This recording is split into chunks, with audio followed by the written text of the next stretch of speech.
தென்காசி தேர்தல் முடிவுகளை பார்த்துடலாம். தென்காசியை பொறுத்தளவுக்கு பார்த்தீங்க அப்படின்னா, ஆண்கள் 1,37,714 பேரும், பெண்கள் 1,43,801 பேரும், மூன்றாம் பாலினர்கள் 180 பேரும், ஆக மொத்தம் 2,81,624 பேரும் வாக்காளர்களா பதிவு பெற்றிருக்காங்க.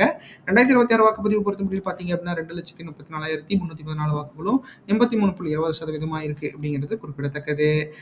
அந்த வகையில இந்த தொகுதியிலும் திமுக தான் வெற்றி பெற்றிருக்காங்க. திமுக சார்பில் கலை கதிரவன் அவர் போட்டியிட்டு வெற்றி பெற்றிருக்காரு. அவர் பார்த்தீங்க அப்படின்னா 33.90%, 79,699 வாக்குகளும் பெற்று வெற்றி பெற்றிருக்கிறாரு. அடுத்து அதிமுக சார்பில் செல்வ மோகன்தாஸ் பாண்டியன் அவர் போட்டியிருக்காரு. அவர் 29.50%, 69,040 வாக்குகளும் பெற்றிருக்கிறாரு.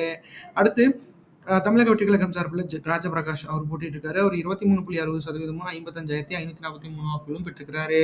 அடுத்து கௌஷிக் நாம் தமிழர் கட்சி சார்பில் கௌஷிக் பாண்டியன் அப்படிங்கிறவங்க போட்டிட்டு இருக்காங்க. அவங்க 7%, 16,394 வாக்குகளும் பெற்றிருக்கிறாங்க.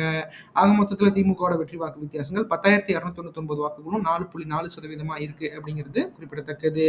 ஏன்னா தென்காசி மாவட்டத்தில் வந்து மிகப்பெரிய அளவில் வந்து ஒரு வாக்குகளை வந்து திமுக அந்த தடவை ஆக்குபை பண்ணியிருக்காங்க. தொகுதிகள் 5 தொகுதிகளில் கிட்டத்தட்ட 4 தொகுதிகள் வாங்கி பிடிச்சிருப்பாங்க போல இருக்கு.